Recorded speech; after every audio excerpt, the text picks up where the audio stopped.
안녕하세요. 저는 올해 40대를 바라보고 있는 여자입니다. 얼마 전 결혼을 약속한 남자와 헤어지게 되었는데 정말 충격적인 비밀을 알게 돼서 어쩔 수 없이 결혼을 포기해야만 했던 거였습니다. 우선 그 남자와 저는 직장에서 만났어요. 같은 회사이긴 했지만 부서가 다르다 보니 자주 만날 일도 없어서 서로 모르는 사이였죠. 그런데 제가 구내 식당에 가서 점심밥을 먹으려고 갔는데 자리로 가던 도중 발을 잘못 디뎌서 넘어지는 바람에 식판을 엎게 되었습니다. 사람들도 너무 많고 창피해서 얼른 일어나려고 하는데 발목이 너무 아파서 움직여지지 않더라고요. 저는 그 자리에서 눈물이 맺히기 시작했고 아무도 저를 도와주지 않아서 서러웠습니다. 사람들은 넘어져 있는 저를 보고 지나가기만 했거든요. 얼른 일어서야지 하고 안간힘을 쓰고 있는데 갑자기 한 남성이 저한테 업히세요 라고 말을 걸어오더라고요. 저는 아무 남자한테나 그렇게 업히는 여자가 아닌데 그 상황에는 일어설 수 있는 힘조차 없었고 도움이 너무나 필요했기에 그 남자한테 업혀서 구내식당을 빠져나왔습니다. 그 사람은 식당과 거리가 먼 곳에 있는 한 휴게실로 저를 데리고 갔고 소파에 사뿐히 앉혔죠. 그러고는 제 발목을 이리저리 만지더니 괜찮으세요? 라고 말을 하는데 정말 감사하더군요. 그런데 발목은 너무 아팠고 신발이 굳으다 보니 서 있을 힘조차 없었습니다. 결국 그 사람의 도움을 받아 병원으로 갔어요. 이 동화 같은 일이 바로 그 사람과 저의 첫 만남이었어요. 그 사람의 이름은 구희정이었어요. 처음 들어보는 이름이 낯설게 느껴지긴 했지만 그때는 그 사람의 매력이라는 생각이 들었고 마케팅 부서에서 일을 한다고 했습니다. 그렇게 위정 씨와 저는 좋은 만남으로 연애를 시작했죠. 그런데 위정 씨는 저와 데이트를 할 때마다 비용을 다 지불했어요. 처음에는 괜찮았지만 시간이 지날수록 부담스러워져서 오빠, 오늘은 내가 낼게 라고 하니 화를 불같이 내면서 아니야, 이런 거 원래 남자가 내는 거야 라고 하더라고요. 저는 데이트 비용을 반반 나눠서 내고 싶었는데 밥값부터 카페값, 그리고 여행 비용까지 다 위정 씨가 내니까 어쩔 줄 몰랐습니다. 제 친구들은 자기 남자친구랑 반반 낸다고 하는데 제 이야기를 듣고는 저보고 꽃뱀이냐고 하면서 오히려 저를 욕하더라고요. 나도 나눠서 내고 싶은데 남자친구가 화낸다라고 하면 절대 믿지 않았습니다. 제가 꽃뱀 소리에 화가 나서 위정 씨와 밥을 먹다가 몰래 카운터로 가서 저희 테이블을 계산했어요. 식사를 다 하고 자리에 일어나서 위정 씨가 카운터에 가서 이미 계산이 완료되었다는 말을 듣고는 또 화를 내더라고요. 저도 밖에서 꽃뱀 소리까지 들으면서 얻어먹고 싶지 않았기에 오빠가 데이트 비용 다 내면 내가 밖에서 무슨 소리 듣고 다니는 줄 알아? 친구들이 다 나 꽃뱀이래. 오빠 돈 다 털어간다면서. 내가 이런 소리 들으면서까지 오빠랑 사귀어야 돼? 뭐? 아니, 네 친구들 왜 다 그래? 내가 살던 곳에서는 남자가 데이트 비용 다 지불해. 그리고 어렸을 때부터 부모님이 날 그렇게 가르치셨고, 주위 친구들한테 휘둘리지 마. 아니, 부모님이 그렇게 가르치셨다고? 어렸을 때부터. 도대체 어느 동네에서 살았길래 그런 교육을 받았는지 정말 알다가도 모르겠더라고요. 위정 씨의 말을 듣고 부모님의 가치관이 그러신가 보다 하고 넘어갔죠. 그리고 저희 집으로 향했습니다. 오랜만에 저희 집에서 맛있는 음식도 해먹고 영화도 보려고 했어요. 위정 씨는 또래와는 다르게 굉장히 가정적이고 살림을 잘해요. 저희 집에 와서도 매일 앉아 있으라면서 자기가 다 하겠다고 합니다. 그러고는 중국 드라마를 자막 없이 보더라고요. 저는 중국어를 하나도 모르고 재미없어서 혼자서 휴대폰을 보고 있었습니다. 그때까지는 위정 씨가 마케팅 부서에서 일하니까 업무상 중국어를 미리 배운 줄 알았죠. 드라마를 다 보고 저희는 커피를 마시면서 도란도란 이야기를 나누는데 갑자기 위정 씨가 나 5년 만에 고향 좀 갔다 오려고 라고 하더라고요. 도대체 집이 어디길래 그렇게 오랫동안 안 갔어? 라고 물으니 대답이 충격적이었습니다. 장수성이라고 알아? 장수성이라니 한국에 그런 곳이 있었나 혼자서 생각해 보았죠. 장수성? 처음 들어보는 곳이라 인터넷에 검색해보니 중국이더라고요. 장수성 중국인데? 응, 나 중국인이잖아. 순간 머리가 하얘졌고 연애하는 1년 동안 당연히 한국인이라고 생각했던 남자친구가 알고 보니 중국인이라고 합니다. 그동안 데이트 비용을 다 내고 자기가 살던 곳에서는 그렇게 한다는 것이 바로 중국의 문화 중 하나였습니다. 중국어로 된 드라마를 자막 없이 보고 저와 첫 만남 때부터 친절했던 그것이 바로 중국 남자의 특징이었던 것이죠. 중국 이름은 추웨이팅인데 이것을 한국식으로 바꾸면 구이정이라고 합니다. 한국 온 지 11년째라고 했죠. 저는 당연히 만나온 기간 동안 한국어도 너무 잘하고 중국이라는 것을 눈치챌 낌새를 전혀 발견하지 못했기에 알 수가 없었어요. 그런데 위정 씨의 반응은 더 충격적이었습니다. 몰랐어? 위정 씨는 당연히 제가 알고 있는 줄 알았대요. 그리고 고향집에 결혼할 여자를 데려가겠다고 말을 해놨다고 합니다. 솔직히 위정 씨가 중국인인 사실을 알게 되니까 결혼이 조금 고민이 되었어요. 당연히 한국인 남편을 만나서 한국 아이를 낳으면서 살고 싶었는데 중국 남자와 결혼을 하게 되면 아이의 국적은 어디로 해야 할지부터 해서 오만 가지 생각이 다 들더라고요. 온갖 생각을 하면서 멍 때리고 있는데 그때 위정 씨가 제 손을 잡더니 내가 잘할 수 있어. 우리 지금까지 잘해왔잖아. 난 너 사랑해. 라면서 믿음을 주었죠. 그때 저는 위정 씨가 여전히 좋았고 저에게 듬직한 남자였기에 위정 씨의 고향에 같이 방문하기로 했습니다. 저는 한 번 더 그 사람이 좋아진 계기가 된 것 같아 머리를 쓰담쓰담 하려고 하는데 갑자기 위정 씨가 화를 내면서 머리를 피하더라고요. 머리 만지면 안 돼! 저한테 단 한 번도 진심으로 정색을 한 적이 없던 위정 씨가 그렇게 화를 내니까 왠지 화가 나더라고요. 여자친구가 남자친구 머리도 못 만져? 내 손길이 싫어? 미안, 내가 머리카락 만지는 걸 싫어해서. 위정 씨는 다른 건 다 괜찮지만 머리를 만지는 건 정말 싫어했어요.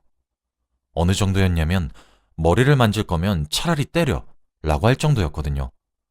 그 정도로 싫어하는 이유를 알지 못했지만 그래도 이해하려고 했답니다. 며칠 뒤 떨리는 마음으로 같이 중국에 도착했고 공항에서 나오니 리무진이 있더라고요.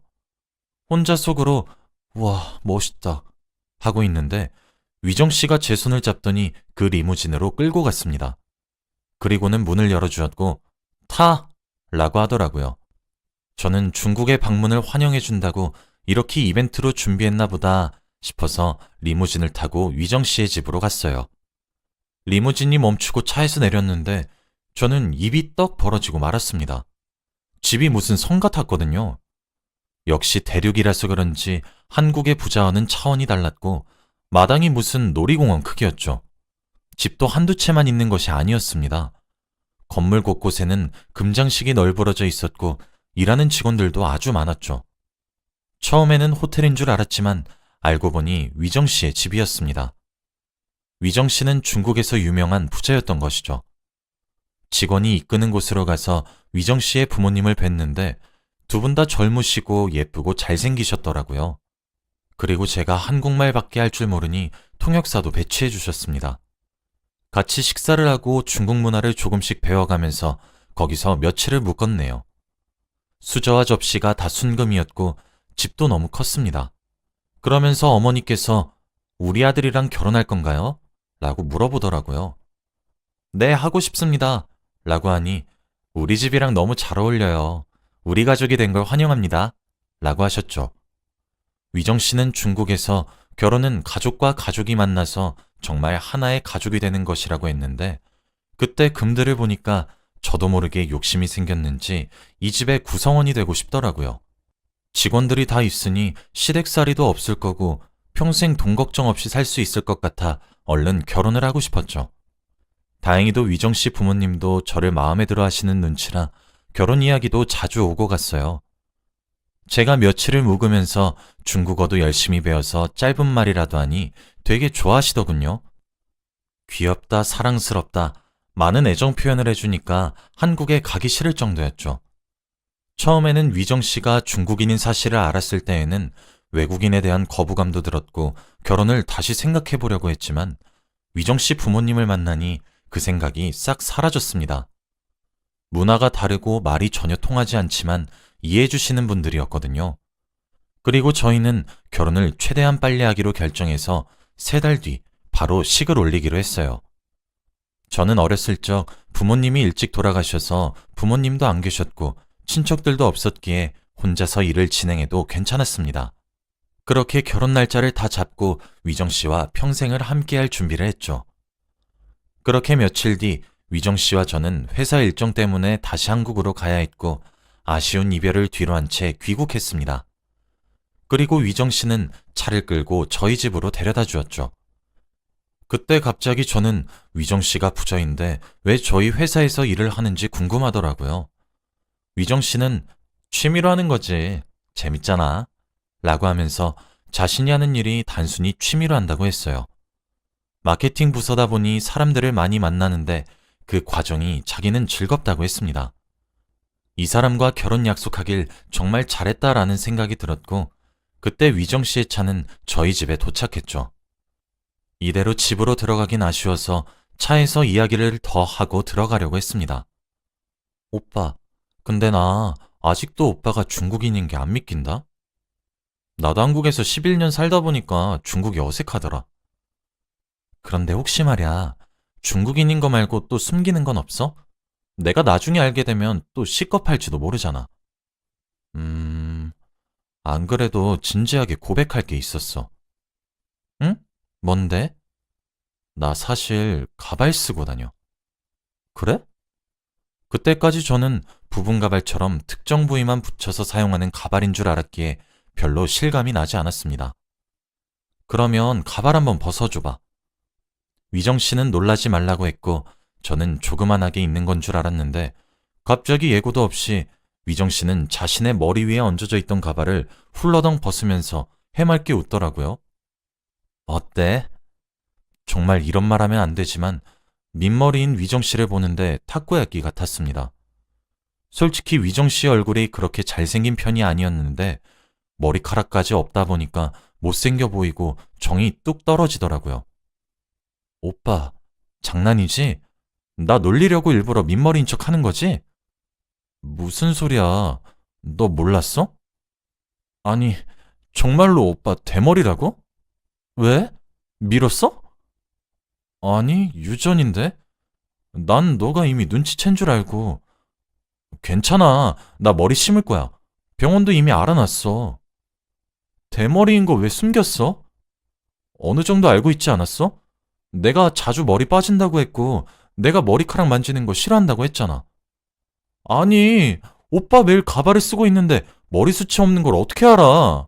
가발은 진짜 뭐냐? 생각도 못했어.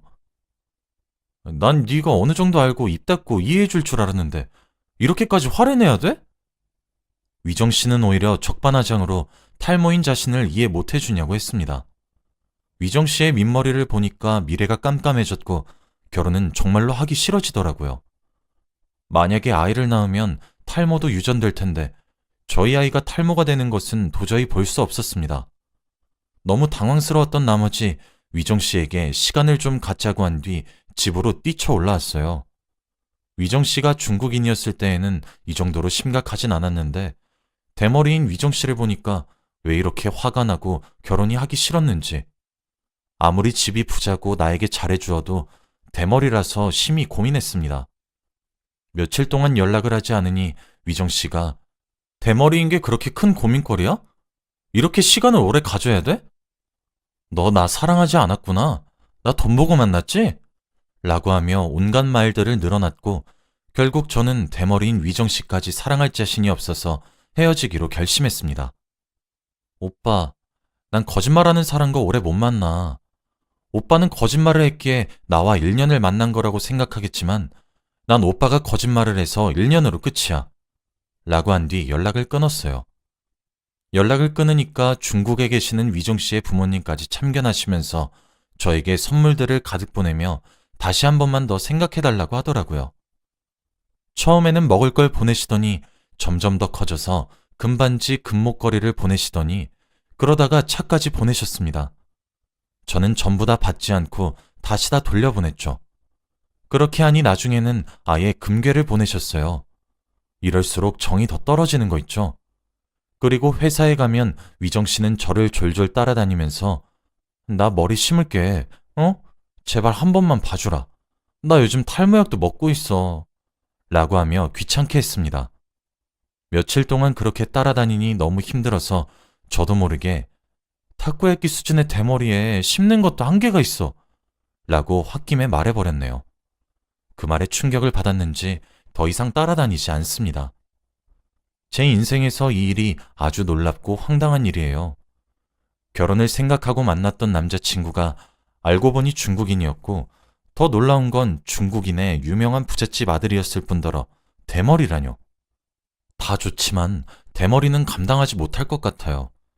그리고 저에게 비밀로 하고 결혼 약속을 하고 나서 밝힌다뇨. 저만 결혼 전에 파토낸 나쁜 여자 만드는 셈 치는 거 아닌가요? 그리고 길거리에서 파는 타코야끼만 보면 위정 씨가 생각이 납니다. 지금은 위정 씨가 저희 회사를 그만두었어요. 일은 취미로 했던 사람이니까 그만두는 것도 쉬웠겠죠. 그리고 아마 중국으로 돌아간 것 같아요. 어디서 뭘 하는지 전혀 알지 못하고 연락처도 다 차단을 해버려서 근황을 전혀 알지 못합니다. 그런데 얼마 전 TV 예능 프로그램을 보다가 중국의 부자를 소개하는 장면이 나왔는데 중국에서 뵀던 위정 씨의 아버지가 나오더라고요. 그러면서 인터뷰도 하시고 위정 씨의 집이 소개되는데 그때는 좀 신기했습니다. 친구들한테는 제가 겪었던 이야기들을 전혀 말하지 않았어요. 혹시라도 일이 커져서 부풀려지면 피해가 갈 것 같았거든요. 지금은 회사 일에 빠져서 돈만 열심히 벌자 하면서 살고 있네요. 가끔씩 일이 너무 힘들면 중국에서 탔던 리무진이 그렇게 생각이 납니다. 여러분들도 이성을 만난다면 잘 보고 만나세요.